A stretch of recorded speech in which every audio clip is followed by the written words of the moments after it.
SP Sakthivel டைரக்ஷன்ல குணாநிதி, சேம்பன் வினோத், காளி வெங்கட், சரதபாணி, ஸ்ரீரேகா, ரெஜின் ரோஸ்லாம் நடிச்சு இப்போ தேட்டர்ஸ்ல ரன் ஆயிட்டு இருக்க man versus dog survival thriller தான் அலங்கு. சீக்கு வந்து சாக்கு கிடந்த நாய அதை கொல்ல விடாம அதை ஒரு உசுரா மதிச்சு தர்மனா வர குணாநிதி காளியம்மா காளின்னு பேர் வச்சு அதை காப்பாத்தி வளர்க்குறாரு. உசுரை காப்பாத்துற நன்றியோட அந்த நாய் அவர் எங்க விட்டாலும் அவர் பின்னாடியே வருது. வீட்டுல காசு பிரச்சனையால இவர் கேரளாக்கு வேலைக்கு போக அங்கேயும் இவர் கூடவே காளியையும் கூட்டிட்டு போறாரு. அங்க இருக்க நகராட்சி தலைவரோட உசுருக்கு உசுரான ஒரே பொண்ணு ஒரு நாய் கடிக்க அவர் ஊர்ல ஒரு நாய் கூட இருக்க கூடாதுன்னு எல்லா டாக்ஸையும் கொல்ல சொல்ல அதுக்கப்புறம் நடக்கிற man versus dog and man ஹண்ட்ல நடக்கிற சம்பவங்கள் தான் இந்த அலங்கு.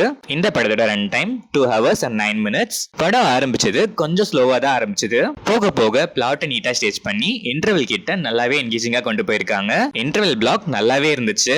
ஆனா செகண்ட் ஹாஃப்ல செட் பண்ண பிளாட்டை இன்னும் கொஞ்சம் பெட்டரா யூஸ் பண்ணிருக்கலாம் தான் நான் ஃபீல் பண்ணேன். சில சீன்ஸ் ரிப்பீட்டேட்டிவா கொஞ்சம் லென்த்தி அண்ட் டைரி ஃபீல் கொடுத்துச்சு. டுவர்ட்ஸ் கிளைமேக்ஸ் ஆனா டீசென்ட்டா இருந்துச்சு. கிளைமேக்ஸ் இன்னும் டீசென்ட்டாவே இருந்துச்சு. ஒரு சில எமோஷன்ஸ்லாம் ரொம்பவே நல்லா போர்ட்ரே பண்ணிருக்காங்க. ஓவரால் தீம் மெசேஜ் கூட ஒர்த்து. Gunanidhi decent performance. ஒரு சில எமோஷனல் சீன்ஸ்ல எல்லாம் நல்லாவே பெர்ஃபார்ம் பண்ணிருக்காரு. சேம்பன் வினோதும் ரோல் பெருசா இல்லைனாலும் ஓகேஷ். காளி வெங்கட் ஆஸ் யூஷுவல் செம்ம பெர்ஃபார்மன்ஸ்.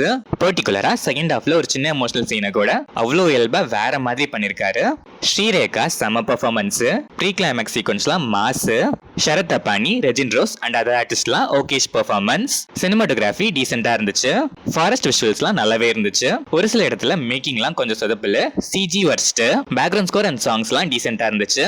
ஓவராலா பார்த்தா யூனிக் ஸ்டோரி அட்டெம்ப்ட், சொல்ல வந்த மெசேஜ் அண்ட் ஒரு சில எமோஷனல் சீக்வன்சஸ்க்கு ஹேட்ஸ் ஆஃப். சில ரெபிடேஷன்ஸ்லாம் அவாய்ட் பண்ணி ஸ்கிரீன் பிளே இன்னும் கொஞ்சம் கிறிஸ்பியரா பண்ணிருந்தா இன்னும் கொஞ்சம் பெட்டராகவே இருந்திருக்கும் தான் நான் ஃபீல் பண்ணேன். ஸ்டில் அட்டெம்ப்டுக்காகவே ஒன்ஸ் ட்ரை பண்ண வேண்டிய ஒர்த்தான ஃபிலிம் தான் இந்த அலங்கு.